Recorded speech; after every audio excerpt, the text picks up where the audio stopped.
መዝሙረ ዳዊት አብዛኛው የቅዱስ ዳዊት ጸሎታትና ትምህርታት ወይም ተግሳጻት ናቸው ያሉበት። ነገር ግን የሌሎች ካህናት፣ ስለ ሌዋውያን፣ ስለ እስራኤላውያን፣ ስለ ሕዝበ እግዚአብሔር የተነገሩ ከልዩ ልዩ መጽሐፍት የተውጣጡ ድርሰቶችም አሉበት። ሌሎች መዘምራንም የደረሷቸው ድርሰቶች አሉበት። ለምሳሌ መቃብያን፣ ስለ መቃብያን የተነገረ፣ ስለ ሕዝቅያስ፣ ስለ ሌሎችም ነገስታት፣ ስለ ካህናት የተነገረ የተባለ ይከፈላል። በጸሎት ደረጃም የዳዊት ያልሆኑ መዝሙራት አሉበት። የሌሎች የካህናት፣ የነገስታት፣ የቀደምት ነቢያት ጸሎታትም ጭምር ይገኙበታል በውስጡ ከብሉይ ኪዳን የተውጣጡ ምስጢራት እና የዳዊት መዝሙራት አሉበት። የሌሎች ነገስታት፣ የካህናት፣ የነቢያት ጸሎታትም አሉበት በውስጡ። እንዳጠቃላይ ግን ከይዘት አንጻር ስንከፍለው መዝሙር፣ ቅኔ፣ ትምህርት፣ ታሪክ፣ ተግሳጽ፣ ምዕዳን ማለት ትምህርት ወይም የማጠቃለያ ቃለ እግዚአብሔር እንደማለት ነው። ታሪክ ለምሳሌ በውስጡ ታሪክ አለው። ለምሳሌ ዘነፈቃ ለባህር ኤርትራ ወከፈላ፣ የኤርትራን ባህር ከሁለት ከፍሎ የሰነጠቃት እንደማለት። ወአብጾሙ ለእስራኤል እንተ ማእከላ፣ እስራኤላውያንንም በውስጧ ያሻገራቸው እንደማለት። ይሄ ታሪክ ነው። ከዛ በኋላ ከኤርትራ ባህር መከፈር በኋላ ምድረ ርስትን የወረሱበትን የዘጸአትና የሌሎችን የቅዱስ መጽሐፍ ክፍሎች ታሪክ መሀል ላይ ያስገባል። በሌላ መንገድ ደግሞ ተሳሃለኒ እግዚኦ ከመ በሳህልከ እግዚኦ በመዓትከ ትቅሰፈኒ ስማኒ እግዚኦ ጸሎቴ ተሳሃለኒ እግዚኦ ተሳሃለኒ እያለ ይቅርታን፣ ስሬትን፣ እድሜን፣ ጤንነትን ይለምንበታል። ስለዚህ ዳዊት ዘርፈ ብዙ የሆነ ይዘት ያለው ከተሳትፎ አንጻር ከቅዱስ ዳዊት ውጪ ሌሎች ካህናትም ነቢያትም ነገስታትም የተናገሯቸው ቃላት የሚገኙበት ትምህርትን፣ ታሪክን፣ ተግሳጽን ለምሳሌ ብፁዕ ብእሲ ዘይፈረ በምክረ ረሲያን ወዘይቆመ ውስተ ፍኖተ ኃጥአን የሚለው የመዝሙር ክፍል የኃጥአንንና የጻድቃንን ሰብዕና፣ ባህሪ፣ ጠባይ የሚናገር ይሄን አድርግ ይሄን አታድርግ የሚለውን ትእዛዝ የሚያጎላ ትእዛዛዊ ክፍል ነው። ይሄ ብጽዕናን፣ ቅድስና፣ ንጽህናን የሚሰብክ ከዛ ለምን ታንገለጉ አሕዛብ ብሎ ደግሞ ክፉ ሰዎች ተሰባስበው በሆነ ሰው ላይ እንደሚያምፁ በሚያስረዳ ምስጢር በኢየሱስ ክርስቶስ ላይ የተሰባሰቡ ከሳሾችን የሚገልጽ የሚተነብይ ቃል ደግሞ ደርሶ እናገኘዋለን። ይሄ ትምህርት ነው፣ ትንቢትም ነው በሌላ በኩል። ከዛ እግዚኦ እምይበጽሑ ለይሳቅዩን ይልና ስለራሱ መከራ፣ ስለራሱ ጭንቅ፣ ስለራሱ ጣጣ የተናገረ አስመስሎ በእርሱ አንጻር በእርሱ አምሳል እያንዳንዱ ምዕመን መከራ ሲበዛበት፣ ሰይጣን ሲበረታበት ጠላቶችን አሳግስልኝ፣ አሰቃዮችን ቀንስልኝ ብሎ መጸለይ የሚችልበትን ትምህርት ይቀጥላል እያለ ሰው በጸዋዕክቦ ለእግዚአብሔር ሰማኒ ጽድቄ ብሎ ደግሞ ምስጋና እግዚአብሔር ጸሎትን በመስማቱ ጸሎቱን በመቀበሉ ያገኘውን ደስታና እርካታ የሚገልጥበት አለ። ከዛ መዝሙር 5 ቃለ አጽም እግዚኦ ለቡ ጽርሐየ ብሎ ደግሞ እንደገና የልቡን መሻት የፍላጎቱን ጥያቄ የሚያቀርብበት ክፍል አለ። እግዚኦ በመዓትከ ትቅሰፈኒ ብሎ ደግሞ ኃጢአተኛነቱን አምኖ በዛ በእግዚአብሔር መዓት እንዳይቀሰፍ የሚማጸንበት ክፍል አለ። ስለዚህ ዳዊት ትምህርት ነው፣ ጸሎት ነው፣ ትንቢት ነው፣ ተግሳጽ ነው። አንዳንድ ቦታ ይሄን አድርግ ይሄን አታድርግ አለበት፣ ታሪክም አለበት።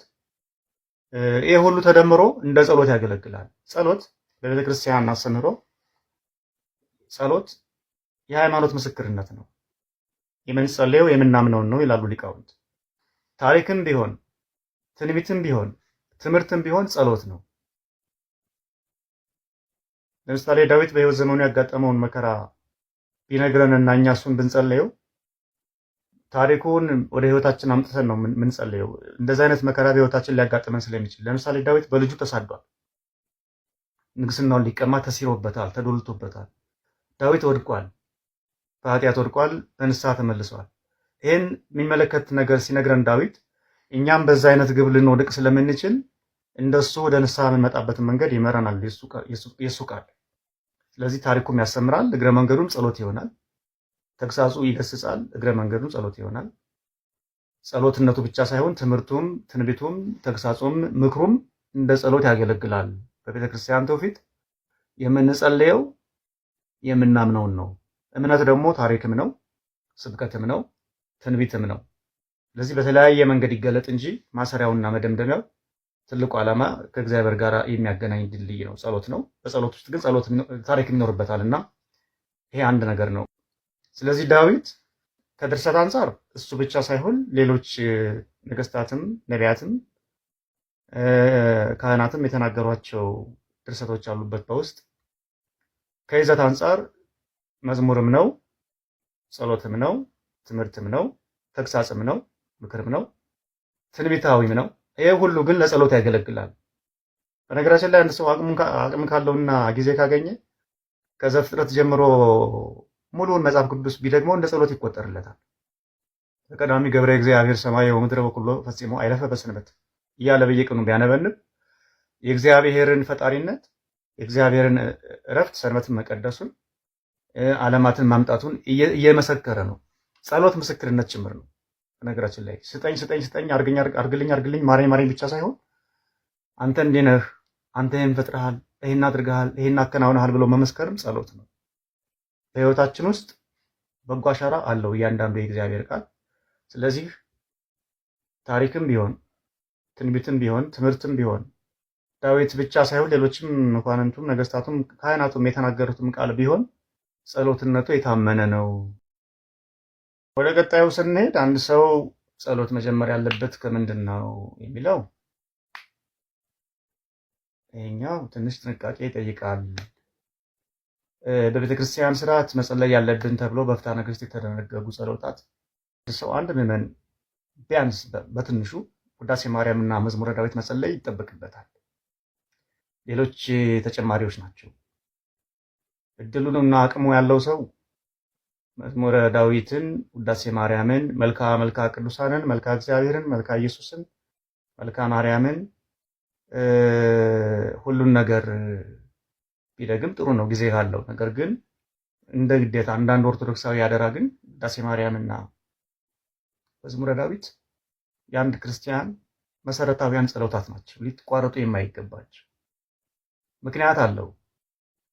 መዝሙረ ዳዊት በውስጡ ቅድም እንዳነሳ ነው ታሪክ፣ ትንቢት፣ ትምህርት፣ ተግሳጽ፣ መዝሙር፣ ሌላም የአምልኮ አይነት ስላለው ይልቁንም በውስጡ የእግዚአብሔር ሰው መሆን፣ የክርስቶስ ቤዛነት፣ በብሉይ ኪዳን በአንድነት ሲገለጥ የኖረ አምላክ በአዲስ ኪዳን በሰው ስጋ ተገልጦ ማዳኑ ጭምር በትንቢት መልክ ስለሚነገርበት የትንቢት ፍጻሜ ክርስቶስ ሰው ሆኗል በአዲስ ኪዳን።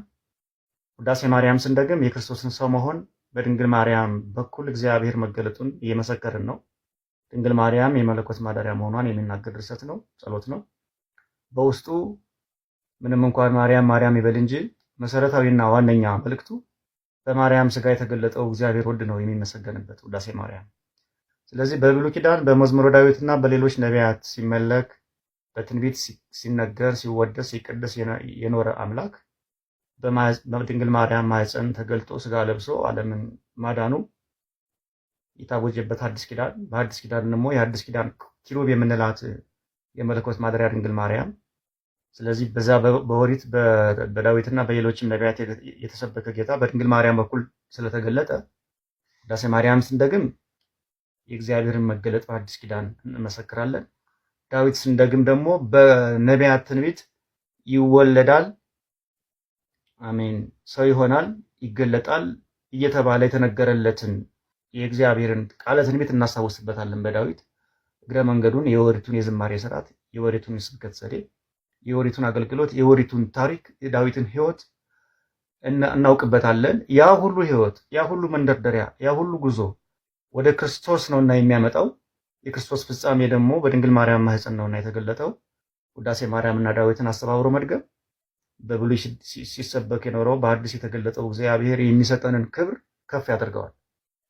ስለዚህ አንድ ጀማሪ ጸሎተኛ በትንሹ ውዳሴ ማርያም የዕለቱን መድገም ይጠበቅበታል። በትንሹ ማለት ነው። ዳዊት ደግሞ ቢጨምር ይበልጥ ህይወቱ የተቃና ይሆናል። አሁን አባ ገብረ ኪዳን አንድ ትምህርት አስተምረዋል በአንድ ወቅት፣ በጣም አሳማኝ የሆነ ደስ ያለኝ ትምህርት። እግዚአብሔር ለሰው ልጆች 24 ሰዓት ሰጠ፣ የእረፍትን የሥራም አድርጎ። ስለ ጸሎት ሲናገር እኔ ጊዜ የለኝም፣ እኔ ስራ ይበዛብኛል፣ እኔ ምናምን የምንለው 24 ሰዓት ለሰጠ እግዚአብሔር እንዴት 2 ሰዓትና 1 ሰዓት መስጠት ያቅተናል ብለው ጠይቀዋል አባ ገብረ ኪዳን። ተገቢ ጥያቄ ነው። ለጸሎት ጊዜ የለኝም የሚል ሰው ቁርሱን ለመብላት ሽንኩርት ከትፎ ቲማቲሙን ቀጥቅጦ ድንቹን ቀቅሎ ፍርፍሩን አንፈርፍሮ ሌላ ዱባና ሌላ ነገሩንም አዘጋጅቶ ይበላል። ያን ሲበላ ያንን ለመብላት የሚወስደውን ጊዜ አይቆጥረውም። ጊዜ የለኝም ብሎ የሆነ ሰው ቁርስ ሳይበላ ወደ ስራ አይሄድም። ጊዜ የለኝም ብሎ የሆነ ሰው ሳይተኛ አያድርም። ጊዜ የለኝም ብሎ ምሳ ሳይበላ አይውልም። ሰው ጊዜ የለኝም ብሎ ራስ ሳይበላ አያድርም፣ ምናልባት አቅም ካላነሰውና ገንዘቡ ካላጠረው በቀር። ስለዚህ የሰው ልጅ ለስጋው የሚሰጠውን ጊዜ ለነፍሱ መስጠት አለበት። ጸሎት የነፍስና የስጋን ፈቃድ የሚያሳርቅ ትልቅ መሳሪያ ነው። ከእግዚአብሔር ጋር የሚያሳርቅ፣ ከሰው ጋርም የሚያሳርቅ፣ ከራስም ጋር የሚያሳርቅ ትልቅ መሳሪያ ነው። ምን በላው ቁመት ለመሄድ ነው አይደል? የስጋ ቁመት በምግብ ይገለጣል። የነፍስ ቁመት ደግሞ በጸሎትና በጾም ይገለጣል። ስለዚህ ለስጋችን የምንከፍለውን ዋጋ ለነፍሳችንም ጭምር መክፈል አለብን። ጠዋት ተነስቶ አንድ ሰው ቁርስ ለመብላት እንደሚጣደፈው ሁሉ ለመጸለይ መጣደፍ አለበት። ስጋው እንዳይጎዳ የሚያደርገውን አሁን ሰው ጅም ቤት ይሄዳል። ሰው ዊግ ጸጉር ላይ ጸጉር ለመቀጠል፣ በነገራችን ላይ ሴቶች ጸጉራቸው ላይ ጸጉር ለመቀጠል፣ ጥፍራቸው ላይ ጥፍር ለመቀጠል፣ ቅንድባችሁ ላይ ቅንድብ ለመቀጠል ረጅም ሰዓት ትሰለፋላችሁ። ጸጉር ቤት ገብታችሁ ጸጉራችሁን ለመተኮስ ረጅም ሰዓት ታሳልፋላችሁ። በእርግጥ በየቀኑ ላይሆን ይችላል የምታደርጉት። ስለዚህ አንድ ሰው ጸጉር ለማስቀጠል 4 ሰዓትና 5 ሰዓት የሚወስድባት ሴት ውዳሴ ማርያም ለመድገም 20 ደቂቃና 30 ደቂቃ መስጠት እንዴት ያቅታታል? ዳዊት 40 ደቂቃ ቢበዛ ከዛ 30 ደቂቃ ከ30 እና ከ40 ደቂቃ በላይ አይወስድም። የፈለገ ቢረዝም የፈለገ ጊዜ ቆይታ ቢኖረው ከአንድ ሰዓት አይበልጥም። ስለዚህ የእንቅልፍ ሰዓትን አሸጋሽጎ የስራ ሰዓትን አመቻችቶ እንደው ቆሞ መጸለይ ቤተክርስቲያን ላይ ሁኔታዎች በጣም እንኳን ቢያስጨንቁን እየተጓዙም ቢሆን መንገድ ላይ መኪናም ውስጥ እየጸለዩ መሄድ አስፈላጊ ነው።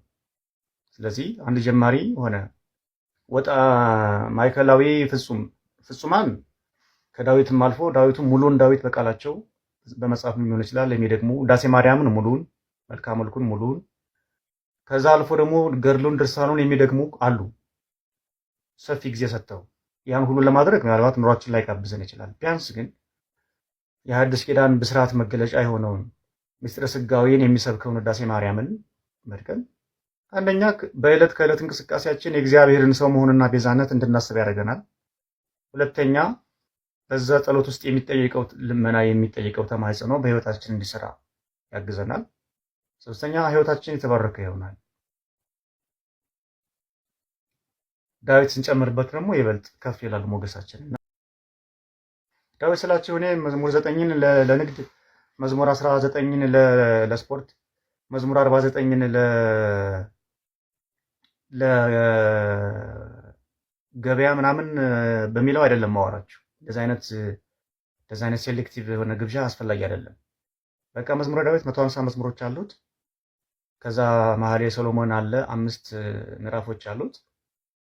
15 ጸሎታተ ነቢያት አሉ። የእሑድ ጸሎተ ነቢያት የእሑድ፣ መኃልየ ሰሎሞን የቅዳሜ ነው።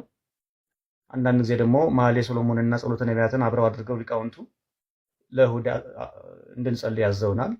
ስለዚህ አቅሙ ያለው ሰው 150ውን ለ5 ከፍሎ ከሰኞ እስከ ዓርብ አከፋፈላለው ራሱን የቻለ። ከዛ ቅዳሜ መኃልየ ሰሎሞንን፣ እሑድ ጸሎተ ነቢያትን ይደግማል።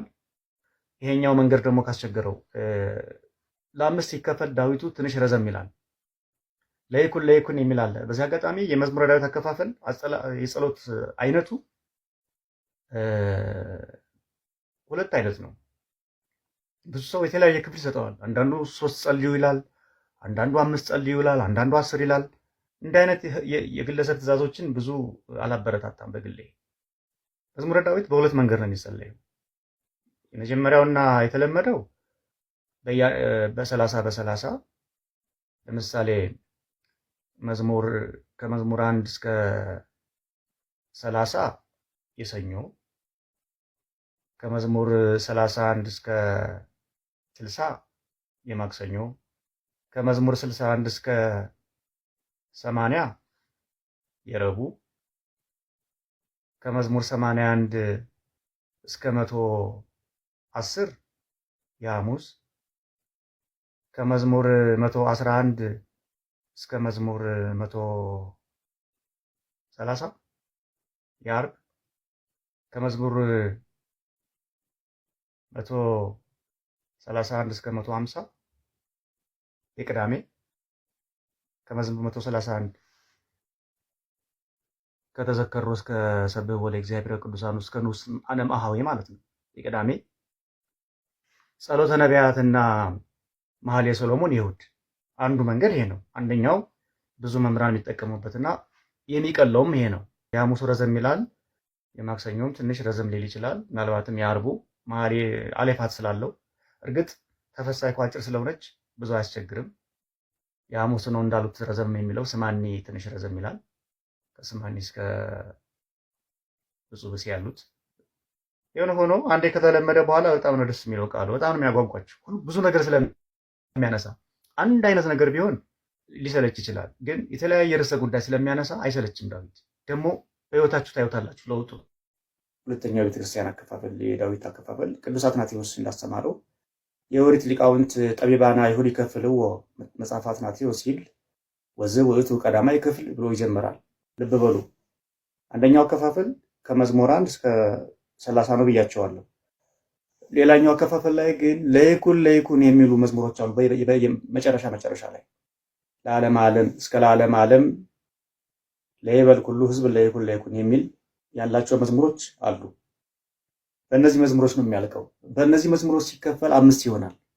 እስከ ዓርብ ነው የሚሆነው። ቅዳሜና እሑድ ይቀርና እስከ ዓርብ ብቻ ነው የሚያልቀው። ብዙ ሰው ይሄኛውን ጥቂት ሊቃውንት ብቻ ናቸው የሚጠቀሙበት።